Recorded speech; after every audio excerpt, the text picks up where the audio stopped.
পেঁপে আলু দিয়ে মাছের ঝোল করেছি। আর এই ঝোলটা আমি আমার বেবির জন্য করেছি। কেমনভাবে করছি তোমাদের মাঝে শেয়ার করব। মাছটা ভেজে নিয়েছি, এখন মাছটা তুলে নেব।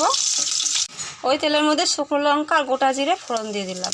অল্প করে পেঁয়াজ দিলাম, কেটে রাখা আলু আর পেঁপে দিয়ে দিলাম। দুটো লঙ্কা দিলাম, বেবির জন্য বানাচ্ছি তাই ঝাল বেশি দেব না। অল্প করে লবণ দিলাম,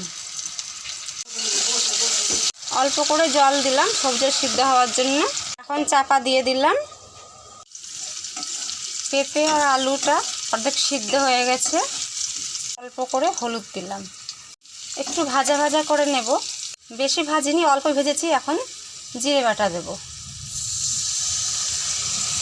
বেবির জন্য বানাচ্ছি তাই জন্য আমি বেশি সবজি দিইনি, অল্প করে দিয়েছি।